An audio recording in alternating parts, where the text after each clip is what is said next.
Hey guys, we're here with the 2020 Jeep Compass, and Jeep hasn't really made that many changes for the 2020 model year other than just adding some blind spot monitoring systems and a whole bunch of other driver safety systems that this $30,000 starting price limited model doesn't even have actually.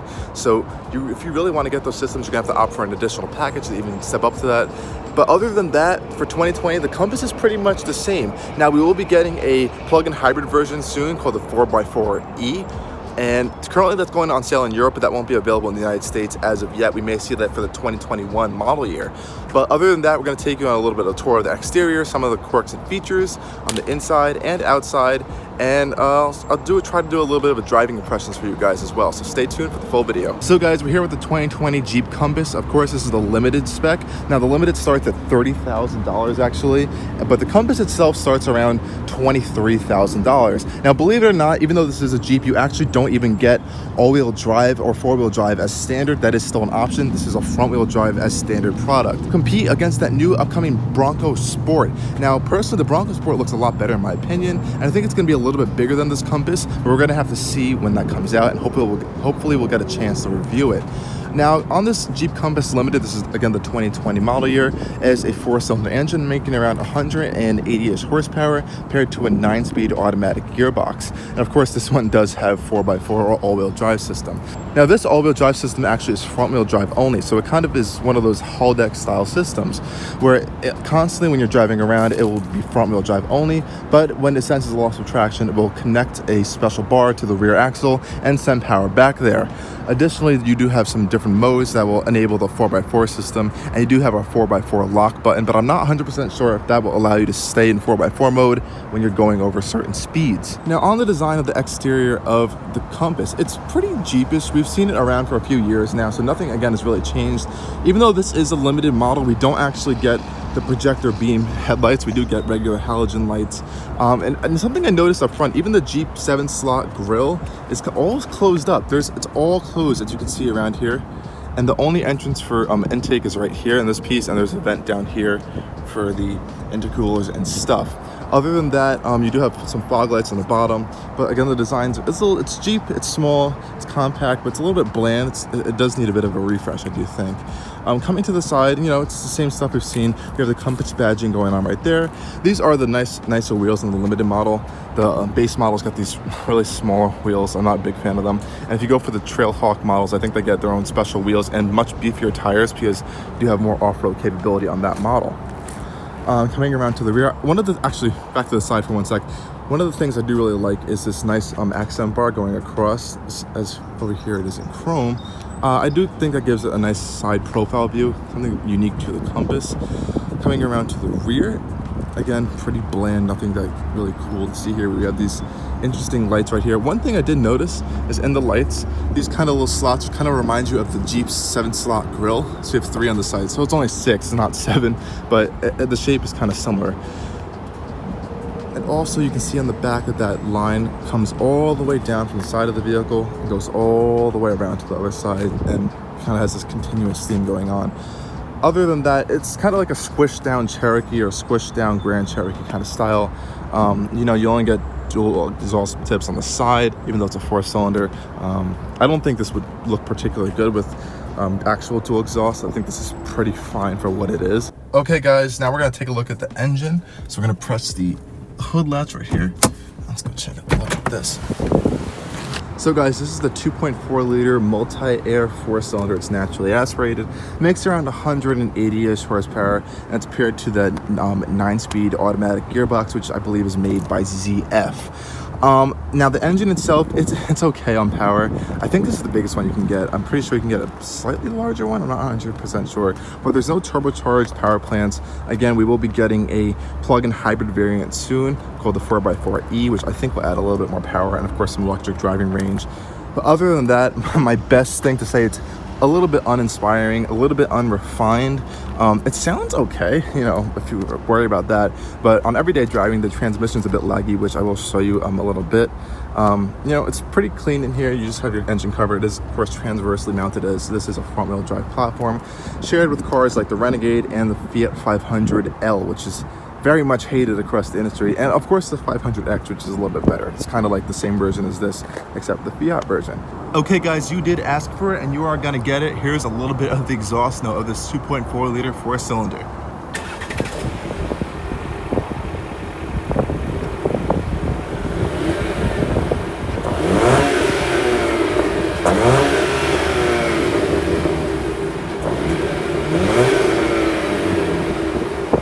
So there you guys have it. It's not that, you know, awe-inspiring. It does limit you to 4,000 RPM. You know, it's not a performance car, so it's not really supposed to sound really good. It's just your everyday economy car. Also, quick little thing, it does have heated mirrors too, so if you do seriously care about heated mirrors, it does have that. So with the limited model, we do have the key right here. It does have keyless entry. This is going to focus. Now on the key, we have your lock, unlock, and then you have automatic start-stop. If you press the button 2 times, it should turn on. As you guys can hear, the car just started up right there, and it is keyless entry, so I'm going to put this key fob right in my pocket, and I can walk over to the door really easily, and I can unlock it. Now, all you have to do is press your hand against here. You can actually just touch it. It's touch sensitive, and the door will unlock. If you want to lock the door, you can just press this button with the key fob, and it will lock. So you just open the door like this, and inside, you know, it's pretty okay for a Jeep. This is actually a rental car. One of our other cars is in the shop right now, so we just have this for a while, which is why I'm just checking it out for you guys.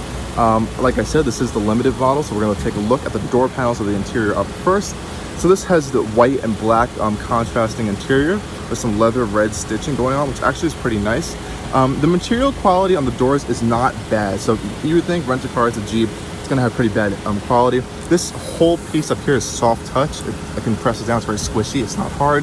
This panel is leather, and this panel is leather as well, and this has the red stitching going all the way across. This is your panel usually for the windows right here. You have your mirror controls, and you do have auto up and down for the both front driver and passenger, and the rear are not automatic, window locker, door locks. And then coming down to this panel, it is a bit hard, scratchy plastic. It doesn't feel that cheap actually, which is kind of nice. It did step up the plastics quality. And then you have a speaker grill right here. One thing I have noticed is that everything feels a bit hollow. It's hard to portray this in camera, but if you tap everything, it feels like there's something underneath. It feels like the build quality isn't that great. Even though the materials feel okay, the general build quality and feeling like how the panels are fit together isn't actually the best. So now we're going to take a step into the interior and show you a bit of a tour of everything that's going on there. So guys, now we're going to take a closer look on the inside of the 2020 Jeep Compass. So stepping inside, look, the entry height is pretty low, which is nice. Come over to the doors, shut it up. I did turn the engine off right now just to show you how it looks like when you're turning it on. The start and stop button is over here, as we do have keyless entry, so the keys are in my pocket right now. You put your foot on the brake, press the button, and just start right up. Now it's really hot today, so I might have to turn the AC up a little bit because I'm dying right now.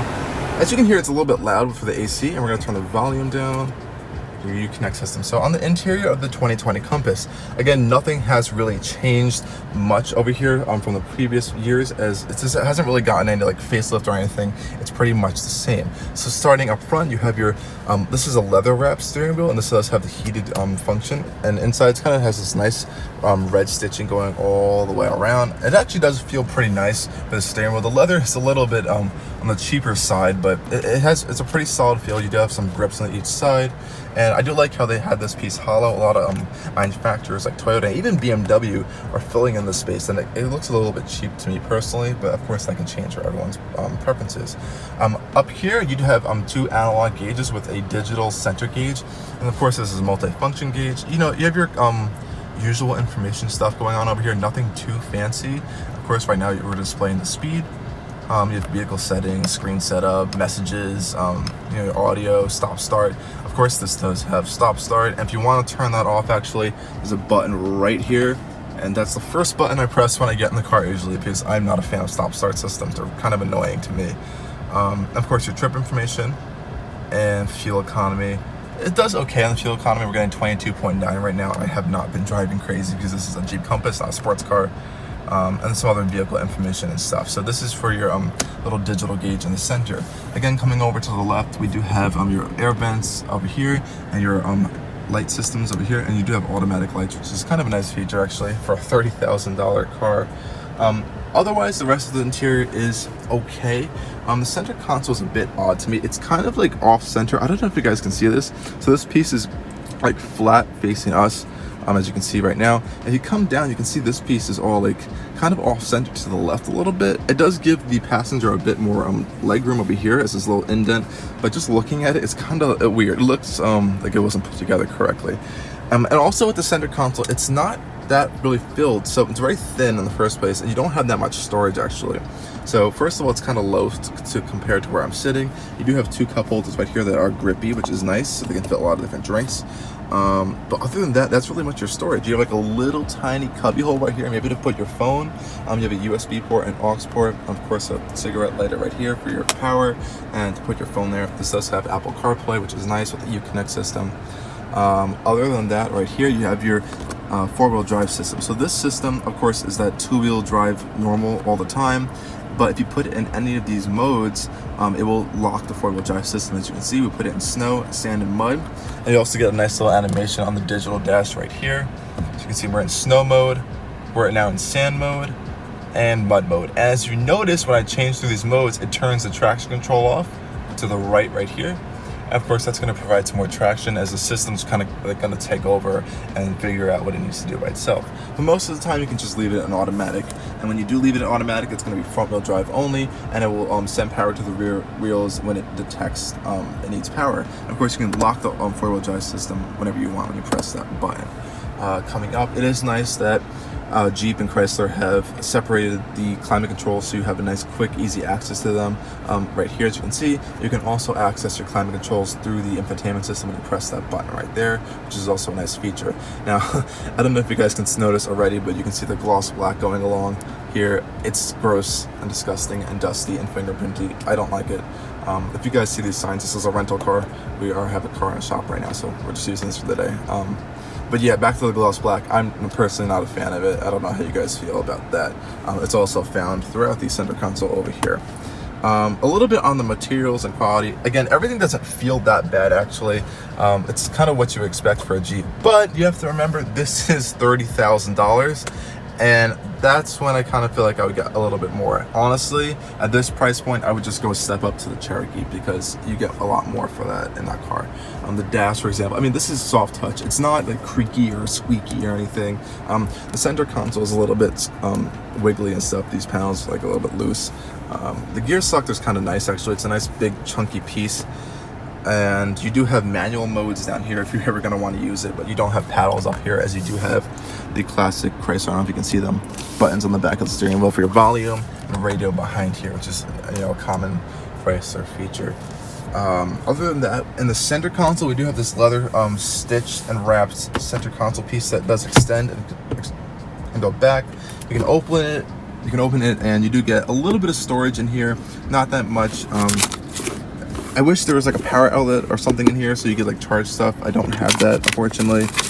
What's also missing on this car, and remember this is a 2020, we don't have a lot of stuff like wireless charging, wireless Apple CarPlay and Android Auto. I know that's kind of a new feature, but a lot of companies are doing, even Kia has it already. Some other things like the safety systems as standard, you don't get any safety systems on this one. This particular one has none. All we have is a backup camera, which I can show you right now, going into reverse. It's okay. I mean, it's nice that it takes up the whole screen. It's a little bit blurry. I don't know if you guys can see that. It does have trajectory, which is nice. But other than that, that's all you get. On some of newer Jeeper models, I think on the Wrangler, you do get like a 360 camera, which would be nice if they watered it down to the other models. But this is all you get right now. You can get, like I said before, blind spot monitoring and adaptive cruise and all that little things, but they're not the best in the business, definitely. Yeah, so this is the Chrysler Uconnect system. It's found in literally everything from Jeep, Dodge, Chrysler, and even in Maserati models where they call it like InTouch Connect or something like that. But you know, it's a great system. There's nothing wrong with it. They are coming out with a new system, which is, I think it's a 10.1 inch screen, faster. There's a new UI in it, and I think it does actually have a lot more of the modern features like the wireless CarPlay and auto systems. I'm not 100% sure on that.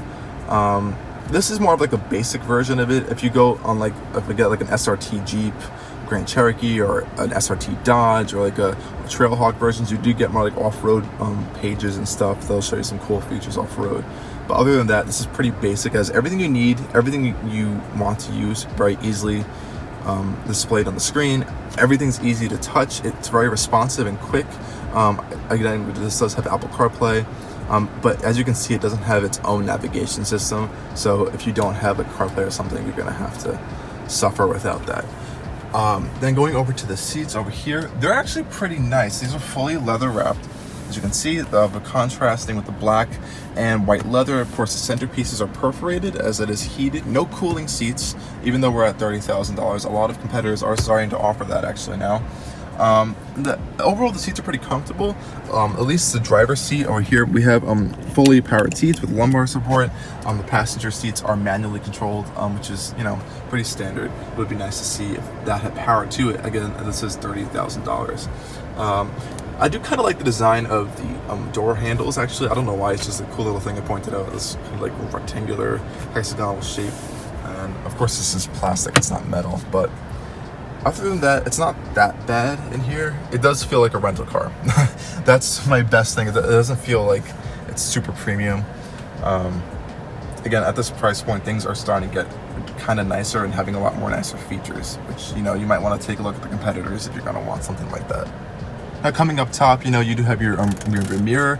Honestly, the view is not good in this car. You can see it's kind of small out back, and the rear headrests do take up a bit of your view. And one thing I have noticed is these A-pillars are absolutely massive. Like, it's way too big. And even since they mounted the side mirrors onto the door up here instead of like on the lower door panel, this whole piece is blacked off. There's a big chunk right here taking up your view, especially on that side too. I can't see anything. And the mirrors themselves are kind of small. I don't know if it's me, but even as much as I can adjust it, the angles are still kind of weird. So that's just one thing I've noted. Up here, you do have microphones on both sides for your Bluetooth audio and calling. Your visors right here with lights. Let's see if they pass the visor test. They do. That's a nice feature to see. Put that back there.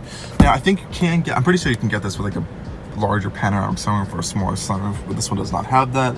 So up here, all we have is our light controls, and that's pretty much it. I think this is like a temperature sensor for the climate controls and stuff. But yeah, it's pretty basic. That's my biggest complaint, I think. For $30,000 or around that price range, before, you know, there are going to be incentives because they do want to move these up a lot. It's pretty basic. I would definitely go with a competitor or something. So let's go and take a look at the back seats, and we'll see how the legroom is back there. Okay guys, now we're going to take a look at the back seats of the 2020 Jeep Compass. Again, the door panels are actually pretty similar to the front, and that has that multi-layered design with the soft touch materials up here. Oh wait, actually, as you can hear this right now, that is not soft touch, so we can see some price cutting right here. In the back seats, it doesn't get that nice squishy soft touch material. It gets all hard black plastic. Coming down here, we do actually have the nicer leather with the stitching right here and this piece right here. And down here, we do have some hard plastic touches, and you can see one of the Jeep Easter eggs right there, which is kind of cool, an older Wrangler. Again, the back seats, it's not bad. Just looking at it right here, one of the interesting things I do notice is that the load floor is actually kind of high to step in, and you can see you kind of have like a step into the vehicle right now. So I'm going to show you that. Get into it, and you kind of have to duck your head, or you're kind of going to hit your head on this low roof sill right there. First impressions back here. I have a lot of legroom. I am 6'1", and this is my driving position right here. I sat the seat. There's a whole bunch of legroom, so if you're gonna be worried about that, don't worry. You can have tall drivers and tall passengers back here, and it kind of works pretty well. A nice thing that I just noticed Jeep did is they wrapped the back of the seats in the leather as well, and it does have a leather pouch right here on this side, as well as the passenger side too. Passengers also will get one USB port right here, and you do get a full home outlet right here, so you guys want to charge some stuff up and maybe do a toaster or something back here, you can. It's nice that they do have rear AC units, because the AC up front, even when I'm driving, it doesn't even get that strong, which is kind of annoying. So yeah, that's one thing to notice. Oh, I just found a Jeep quality thing right here. Check this out, guys. Look on the steering wheel right here. It looks like the pieces are coming off already. That's not nice to see. That looks like an exposed wire. So there's that Jeep quality for you guys. You gotta be careful with FCA sometimes. I just noticed that right now. I couldn't see it. Other than that, you know, the seats themselves are kind of flat. It's a whole bench style, as you guys can see. They do have a little bit of a bolstering on the sides to kind of like separate them. These interior pieces are perforated. They're not heated. I do know some competitors are offering heated seats in this price range. The leather is okay. It doesn't feel very premium. It kind of looks like faux leather actually, but other than that, the back is a little bit dark actually. We do have these side windows back here, but they do not help, especially when you are trying to look behind you. This big C-pillar right here does block off a lot of the view. In the centerpiece right here, we do have 2 cup holders, which is nice, and it does fold down into like a center armrest style. And headroom wise, I actually have about like 1.5 inches to 2 inches of headroom. I can't really show you that right now if you guys can see it right there, but it's okay with the headroom wise. I could imagine if you do get the sunroof or something, it will impede in headroom just a little bit because it's gonna have to go somewhere. Other than that, there's not much to talk about back here. So guys, now let's look at the cargo space of the 2020 Compass. So to open the trunk, you can press the button right here. Unfortunately, it's not powered. So again, some competitors do offer that in this class. Overall, the space is pretty wide actually. You do have these nice buckets on the side, and on this side you have one of your Jeep Easter eggs right here. I don't know if you can see that, of the old Wrangler, which is kind of cool.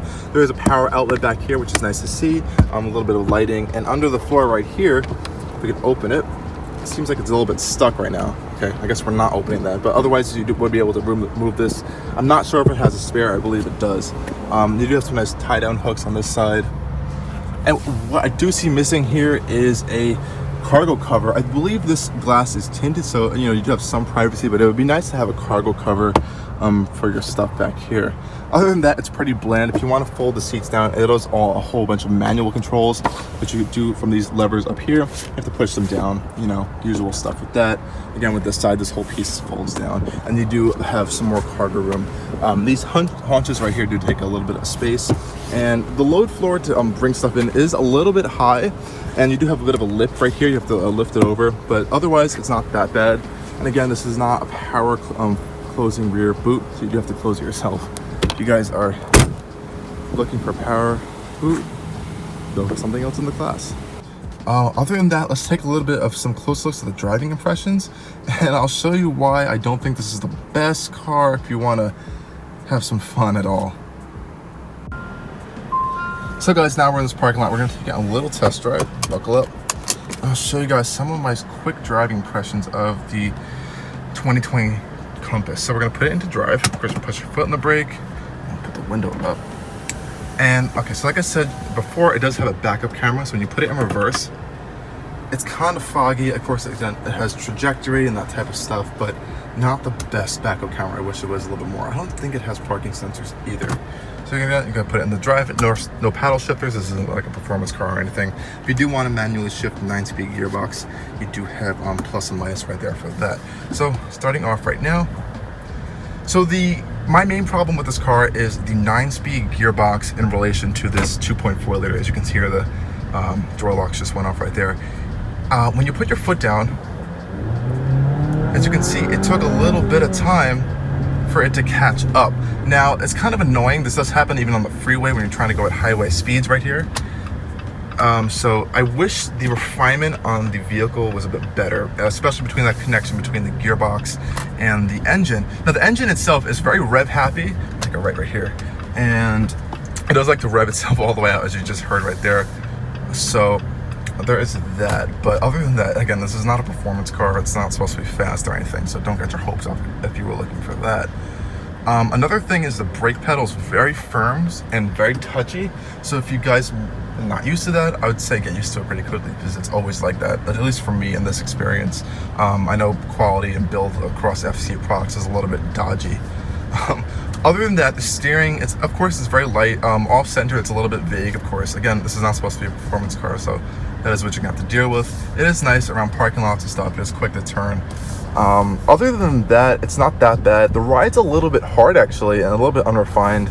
On the highway, I have found that it is pretty smooth when you are cruising around 60-ish miles an hour, but once you get up to 70, it gets a little bit wobbly, which I have noticed. I do feel a little bit of wobble in all 4 corners, which is interesting. I don't know if it's just because this has larger wheels or something, but that was one thing I did notice right there.